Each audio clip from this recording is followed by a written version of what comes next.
നമുക്ക് പച്ചപ്പയർ തോരൻ ഉണ്ടാക്കാൻ വേണ്ടിയിട്ട് ഞാൻ ചട്ടി വെച്ചൊരു 2 ടേബിൾ സ്പൂണ് വെളിച്ചെണ്ണ ഒഴിച്ച് കൊടുത്തിട്ടുണ്ട്. അപ്പോൾ ഈ തോരനൊക്കെ ഉണ്ടാക്കുമ്പോൾ വെളിച്ചെണ്ണയിൽ ഉണ്ടാക്കാനാണ് ടേസ്റ്റ്. ഞാൻ വെളിച്ചെണ്ണ തന്നെ ഒഴിച്ച് കൊടുത്തിട്ടുണ്ട്. 1 കിലോ പച്ചപ്പയറുണ്ട്, അത് ശരിയാക്കി ഞാൻ വാല വെച്ചിട്ടുണ്ട്, കഴുകി. അപ്പോൾ വെളിച്ചെണ്ണ ആയി വന്നപ്പോൾ 1 സ്പൂണ് കടുക് ഇട്ട് കൊടുത്തു. കടുക് പൊട്ടി വരുമ്പോൾ നമുക്ക് 2 സവാള മീഡിയം ടൈപ്പ് അരിഞ്ഞ് വെച്ചിട്ട് അത് നന്നായി വഴറ്റിയെടുത്താൽ മതി, മൊരിക്കൊന്നും വേണ്ട. അപ്പോൾ കടുക് പൊട്ടി വരുന്നുണ്ട്. അപ്പോൾ ഒന്ന് വളരെ ടേസ്റ്റി ആയിട്ട് നമുക്കൊരു ചെറുപയർ തോരൻ ഉണ്ടാക്കാം. അപ്പോൾ സവാള ഇട്ട് കൊടുക്കാം. 2 സവാളയാണ്.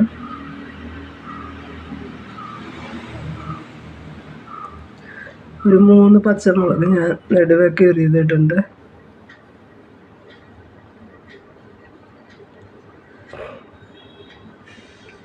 നല്ല ടേസ്റ്റി ആയിട്ടുള്ളൊരു തോരനാണ്. ഇത് മാത്രം മതി നമുക്ക് ഭക്ഷണം കഴിക്കാൻ, വേറെ ഒന്നും വേണ്ട. അത്രയ്ക്ക് നല്ല ടേസ്റ്റ് ആയിട്ടുള്ള ഒരു തോരനാണ്. അപ്പോൾ അവസാനം വരെ കാണണേ. അപ്പോൾ ഇത് ഇളക്കി കൊടുത്ത് വഴറ്റി മാത്രം എടുക്കുക, മൊരിച്ചൊന്നും എടുക്കണ്ട. നമുക്കിത് വേഗമായി വരാനായിട്ട് അതിലേക്ക് ആവശ്യമുള്ള ഉപ്പിട്ട് കൊടുക്കാം.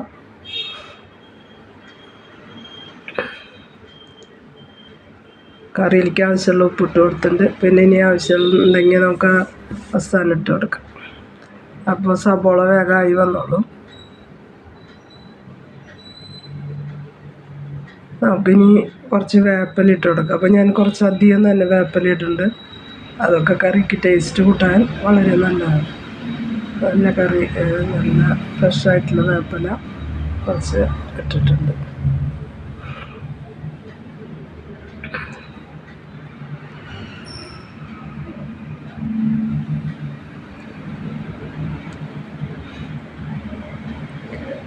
അപ്പോൾ നമുക്ക് കുറച്ച് വറ്റൽമുളകാണ് ഞാൻ ഇട്ട് കൊടുക്കുന്നത്.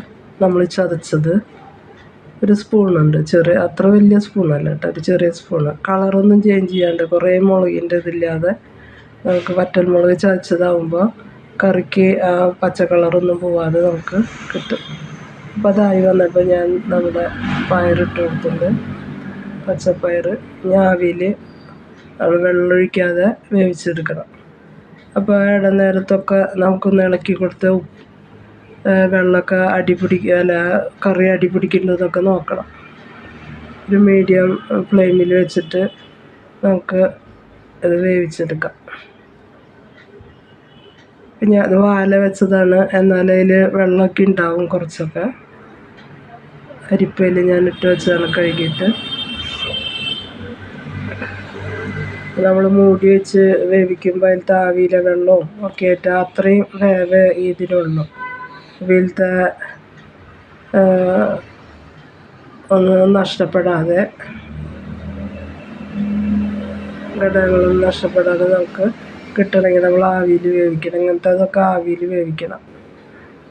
ബീൻസ് ആയാലും ക്യാരറ്റ്, ബീറ്റ്റൂട്ട്, അതുപോലെ ഇതുപോലത്തെ സാധനങ്ങളൊക്കെ നമ്മൾ ആവിയിലാണ് വേവിച്ചെടുക്കുന്നത്. അപ്പോൾ വെള്ളമൊന്നും നമ്മൾ ഒഴിക്കാതെ നന്നായി ഇളക്കി യോജിപ്പിച്ചതിന് ശേഷം നമുക്ക് ആവിയിൽ വേവിച്ചെടുക്കാം.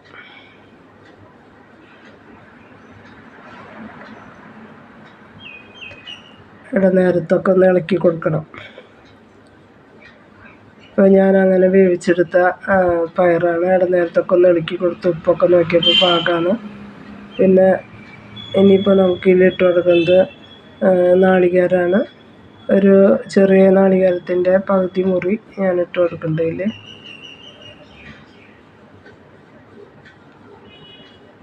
ഇപ്പോൾ വെള്ളമൊക്കെ പാകമാണ്.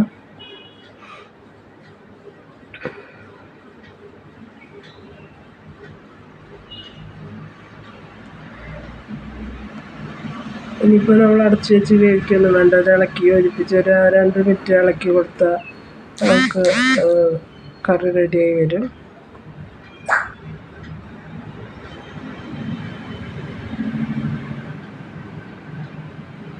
അപ്പോൾ ഈ നാളികേരവും ഒക്കെ ചേരുമ്പോഴാണ് കറി നല്ല ബെസ്റ്റ് തോരനായിട്ട് വരാം. അപ്പോൾ കഴിക്കാനും ടേസ്റ്റാണ്. കഞ്ഞിക്കൊക്കെ ബെസ്റ്റാണ്. കഞ്ഞി കുടിക്കാനിപ്പോൾ പറ്റാത്തത് കൊണ്ടാണ്. എനിക്കിതൊക്കെ കൂട്ടി കഞ്ഞി കുടിക്കാനും ഇഷ്ടം.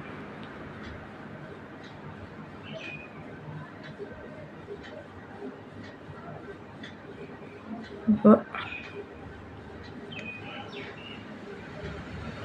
ഇതിന് നമുക്ക് കുറച്ച് മല്ലിയില ഇട്ട് കൊടുക്കാം. അതൊക്കെ ഉണ്ടെങ്കിൽ ഇട്ട് കൊടുത്താൽ മതി. നമ്മുടെ കറി സൂപ്പറായി വന്നിട്ടുണ്ട്. നിങ്ങൾക്ക് ഇഷ്ടപ്പെട്ടാൽ ലൈക്ക് ചെയ്യുക, ഷെയർ ചെയ്യുക, സബ്സ്ക്രൈബ് ചെയ്യുക. എല്ലാവരും ഇങ്ങനെയൊന്ന് ഉണ്ടാക്കി നോക്കുക. കുറേ പേരൊക്കെ ഇങ്ങനെ ഉണ്ടാക്കണതായിരിക്കും. അപ്പോൾ